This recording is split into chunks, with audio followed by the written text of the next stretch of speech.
Hello and welcome back to Starfox Adventures Part 15. And in this episode, we have to go and do the first of the Krazoa tests for Fox here. No, but first we have to take on Wacka's much uglier cousin from another planet.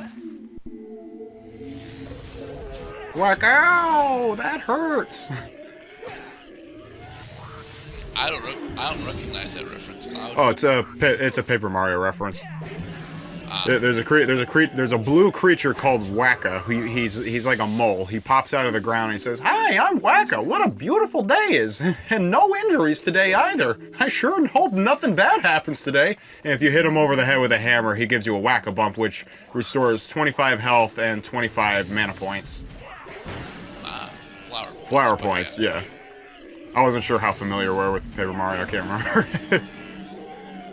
I'm somewhat familiar. I have played like the first half hour of the first Paper Mario.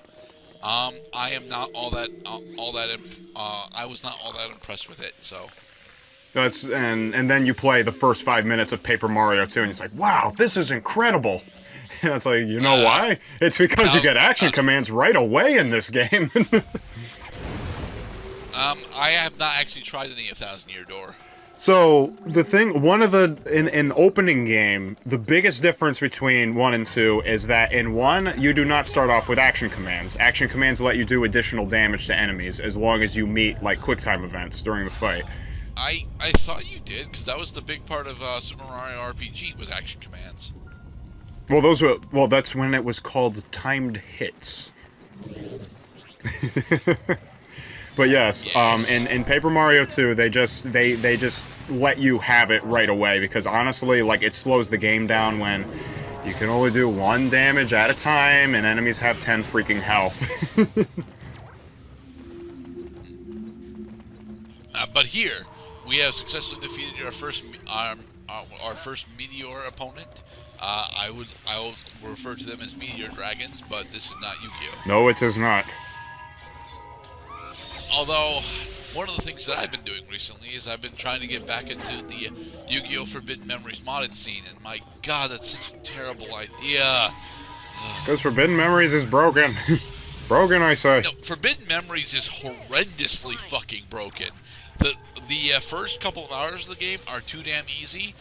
Once you get into the actual tournament arc, the game is relatively fair up until My Valentine. Once you get to My Valentine, the game says no. Now you need to go grind for 100 hours. For real. Get the cards because you don't have them. Open the packs because you have to win them. No, there are no packs. If you recall, Forbidden Memories gives you cards 1 card at a time. Oh my god. Are they randomly distributed? Somewhat randomly. The cards that you get are dependent on your rank, or at least the rarity of cards that you get are dependent on your rank.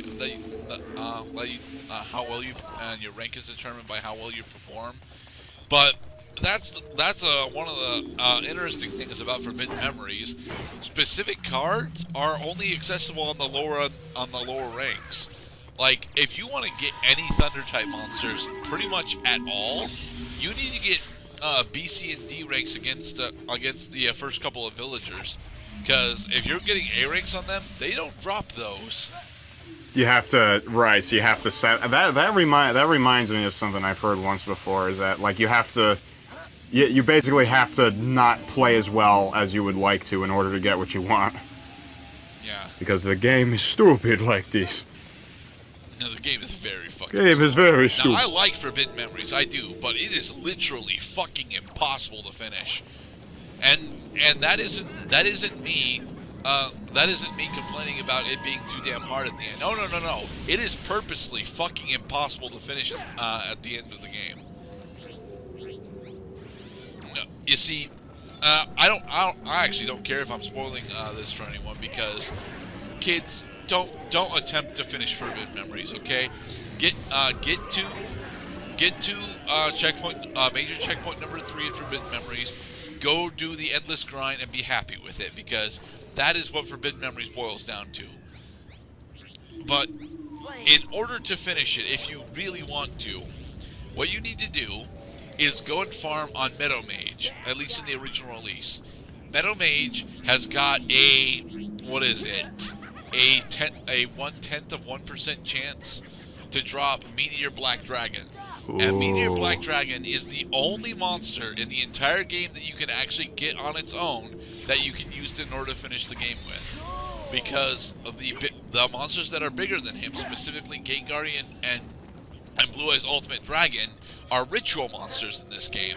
And none of the opponents drop ritual monsters. Oh my god. Yet, Setos 2 and 3, as well as Haishin 2, both use Blue Eyes Ultimate Dragon. And they can just flat out open with the damn thing. And I think Seto 3 specifically has 3 Blue Eyes Ultimate Dragons. So you can't use Cyberstein to get out the Blue Eyes Ultimate because it's not a fusion. There are no effect monsters. There are no effect monsters? Yeah, Forbidden Memories does not have effect monsters. What kind of a stupid game does not have effect monsters? Well, to be perfectly honest, effect monsters kind of end up breaking Forbidden Memories because of how mechanics work. In several of the modded versions of Forbidden Memories, try their damnedest to actually incorporate effects, and well, given the library of cards that you have access to, effects just end up being superfluous for the most part, and difficult to correlate with the player. Yeah, so it's not a big payoff for the means. Yeah. It reminds me of those like Reshef the Dark Being games, and there was another one too. I can't remember. There were like 2 games where it wasn't even really Yu-Gi-Oh. It was like some kind of weird, like, I wouldn't even be surprised if it was based partially on Forbidden Memories. But it's a Yu-Gi-Oh RPG. All the monsters have like really weird abilities. Their attacks are the same. But, like... You're referring to the Dark Duel Stories series, and believe it or not, yes, Forbidden Memories is technically Dark Duel Stories 2. No. The game I'm talking about came out after. No. Reshef is actually the finale to Dark Duel Stories. Reshef was a terrible game. Yeah. Well, here's the thing. Reshef is the finale to Dark Duel Stories, but I think if you go back and try and play Reshef, a lot of the signature things from Dark Duel Stories are gone, specifically card fusion. And card fusion was what made Dark Duel Stories stand out in comparison to any of the other Yu-Gi-Oh games. There are only 2 things I remember about the Reshef game. The first is that if you can get the Winged Dragon of Ra from Marek, you have no problem whatsoever getting through the rest of the game. Absolutely none. The other thing that I remember is that the final boss has 40,000 life points. And that's Reshef. That's right? Reshef, yeah. Yeah. Everything else about the game, mostly forgettable. Like I said, the battle system, it's not Yu-Gi-Oh! It resembles it, but it's just not the same. I wish I could go into details as to exactly what was so brutally wrong with it, but it's just how I felt. I can go into details because again, I'm almost completely convinced that Reshef is actually the conclusion to the Dark Duel Stories. Do they retain Guardian Science? I've never actually played Reshef. Do they retain what? Guardian Science, where every monster has a particular astrological sign attributed to them, like the Moon, Sun, Mercury, Venus. I can list them all, honestly. It sounds vaguely familiar. Is that like a rocks paper scissors system? Oh yeah, it's the rock paper scissors equivalent for the game, because in order to spice up the gameplay, they put in the rock paper scissors mechanic of the Guardian Science. The problem with that, of course, is that although a 500 point boost is very important when you're facing against opponents that have similar card quality that you do, the 500 point boost does not fucking matter at the end of the game because, well, everyone's got significantly better cards than you. Yeah, and you might as well be just exploiting whatever you can find. I got to the point now I remember why I hated Reshef. I hated Reshef after I got the winged. I especially hated Reshef after I got the Winged Dragon of Ra. Once you get the Winged Dragon of Ra, you're doing the same fucking thing every game because it's the dominant strategy. You're dumping a majority of your hand trying to draw. Well, no, Forbidden Memories had the hand refill mechanic. The other Dark Dual Stories games did not. And Starfox needs to wear slip-proof shoes so that he can't keep falling off the damn platform. Yes, there are ice physics here, and that's why I'm not talking about the game, because this is just a catwalk on ice physics, and you know my controller isn't exactly the best. I am recording this session relatively fresh, so and auto jump does not work here. We figured that out already. Is it really ice physics over here, or is it just... Yeah, there are ice physics there. Oh my god. But yes... Ice physics on a catwalk with disabled auto jump. Fuck that segment. But it's honestly the only difficult part of this, because if I recall correctly, this, I think, is the test of combat? Oh boy. Is this the test of combat? I don't remember. The test of combat. Prove your worth. And we already have the cheat code for this. What, the cheat token? No, not the cheat token, the cheat code. You see, the test of combat wants to throw these tier 2 armored sharp claw at you, but you've got Ice Blast now. So anytime that you're up against one of the armored sharp claw, you can just spam Ice Blast at them, wait for them to freeze, and then one-shot them. That's right. And frozen enemies, when they're killed, tend to drop mana crystals. So this is the dominant strategy. Just Ice Blast the big guys, do normal combos on the normal guys, and if you need to shield, you can shield. Drops are still enabled during this test, so yeah. Well, at least you're not going through subway. I'm sorry. At least you're not going through escalators or subway cars where you have to defeat gauntlets of enemies in order to defeat the final boss. Oh, come on. Final Fantasy VI's train segment was okay. That also was a reference to Reshef. That game was fucking terrible.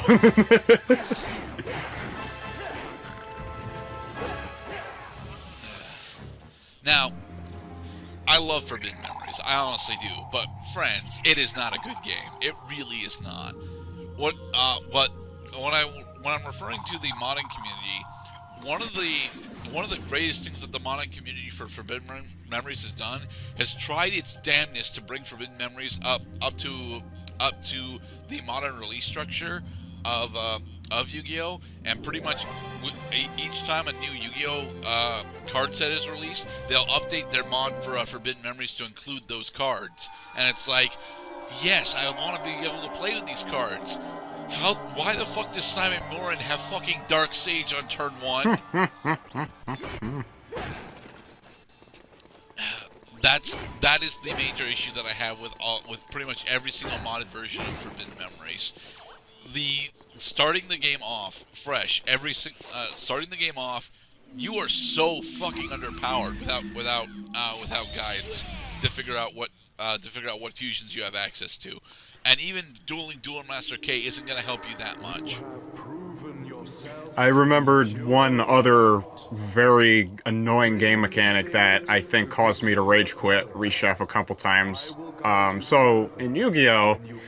You can tribute monsters in order to tribute summon monsters. You can tribute monsters for rituals to ritual summon monsters, and you send fusion materials to the graveyard to fusion summon. Well, those are all reasons to sacrifice creatures, but in Reshef, you can sacrifice creatures for no fucking reason.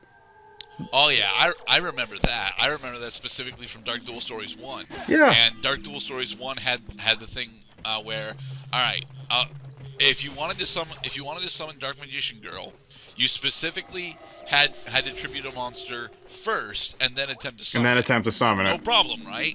The thing is, if you decided, you know what, I'm just I'm gonna attempt to attack with this creature instead, but you press tribute. Well, you tributed a monster, so oh shit, I don't have Dark Magician Girl in my hand. Yep, I can't. Fuck. I cannot tell you how many times I accidentally sacrificed a creature because you're supposed to. It's supposed to be prompted by A, B, C, or D, not just oh, I feel like it. No, it's silly. Yeah. I will say that a lot of the things that I complain about in Forbidden Memories are mostly there as actually pretty good game mechanics. But in the next part, we will discuss something else because we're probably going to take this into the other playthrough now. Fox is checking his watch to see when the fucking bomb's gonna explode.